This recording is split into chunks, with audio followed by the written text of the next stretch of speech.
بسم الله الرحمن الرحيم. الحمد لله رب العالمين، والصلاة والسلام على أشرف أنبياء الله المرسلين، نبينا محمد عليه أفضل الصلاة وأتم التسليم، وعلى آله الطيبين الطاهرين.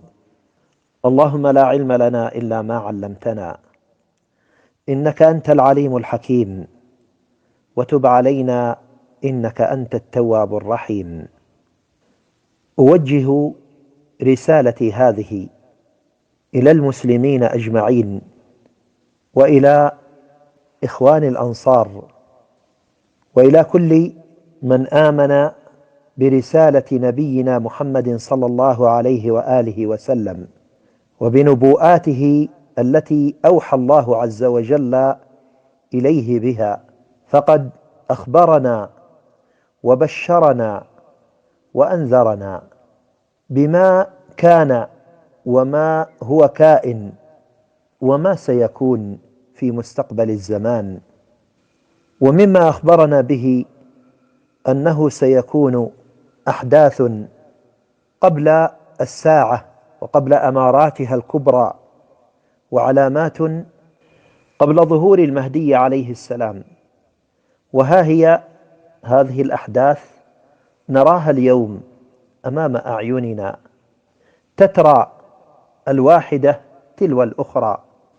فيا أيها المؤمنون، إني أنصحكم في هذه الأيام بأن تتهيأوا لأحداث كبيرة قادمة، أحداث ربما يكون فيها حروب طاحنة، أحداث ربما يكون فيها حصار شديد، فيكون جوعا شديدا، وربما تكون سنة الجوع. فأعدوا أنفسكم وهيئوا لأبنائكم وأهليكم ومن تعولون، هيئوا حاجاتكم من الطعام، وخزنوا ما استطعتم إلى ذلك سبيلا.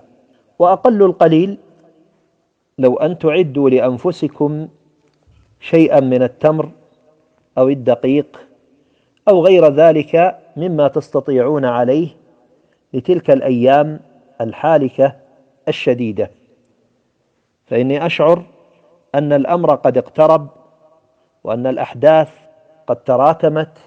وما يحصل اليوم بين إيران من جهة وأمريكا من جهة أخرى، ومحاولة ترامب فرض العقوبات الاقتصادية على إيران في النفط ومنعها من تصدير حاوياتها النفطية، يدل على تصعيد كبير في المنطقة، ربما يحدث مجاعة كبيرة. وقد تحدثت الآثار عن ذلك، ومنها ما كان في الأثر: إذا رأيت في رمضان عمود نار من قبل المشرق، في روايات 3 أيام وروايات أخرى 7، فأعد طعام سنة فإنها سنة جوع. وإيران هي من دول المشرق، فلا أدري سيكون هناك ضربة نووية أو ضرب بعض الناقلات النفطية التي ستشتعل من جراء تلك اشتعالا إلى 7 أيام أو 3 أيام متواصلة، وربما يعني بها تلك الصواريخ العابرة للمدن وللقارات ولغيرها.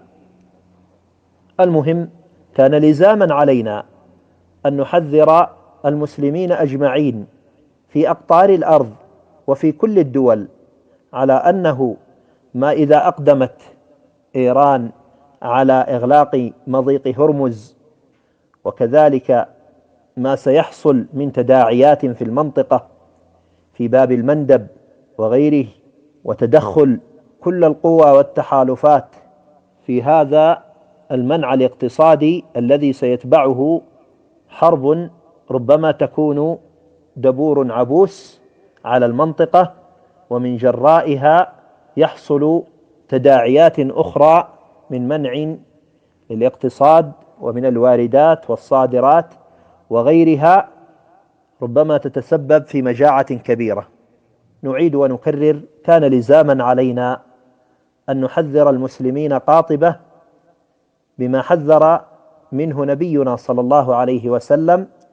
وماذا نعد؟ فيوسف عليه السلام كان سببا في نجاة أمة بكاملها من قحط عظيم كان سيجتاحهم في تلك الآونة. فلربما إذا عملنا بما ذكره لنا نبينا صلى الله عليه وسلم سينجينا من كارثة عظيمة ومجاعة كبيرة، وهي عملية التخزين لبعض الأطعمة لما يكفيك لسنة، أو أقل شيء لما يكفي ل6 أشهر من أقل الطعام، سواء قلنا من تمر أو دقيق أو غير ذلك مما يسهل. وإني أنذركم أن حكام الدول العربية وغيرهم من حكام مقاطعات سايكس بيكو إنما همهم أنفسهم وأبنائهم، ولا يهتمون بأمر الأمة، فكما يقال: إما أنا وما بعدي إلا الطوفان.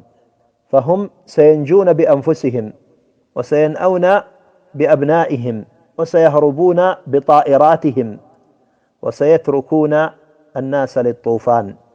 فيا أيها المؤمنون، ارجعوا إلى ربكم واستغفروا الله عز وجل وتوبوا إليه، وادعوا الله أن يرفع عنكم هذا العذاب وهذه الكارثة العظيمة، واعملوا بما ذكره لكم نبيكم صلى الله عليه وآله وسلم، فأنتم في كلا الحالتين إن خزنتم من الطعام هذا أنتم الرابحون، سواء حصلت الكارثة أو لم تحصل، فإنما أنت الرابح، لن تخسر شيئا، وإنما ستكون مكاسبك عظيمة. أسأل الله عز وجل أن يرفع عن الأمة الضنك والشدة، وأن يبعد عنها هذه الحصارات الاقتصادية والحروب والدمار، وأن يبلغنا وإياكم ظهور الإمام المهدي عليه السلام وبيعته بين الركن والمقام، إنه على ما يشاء قدير.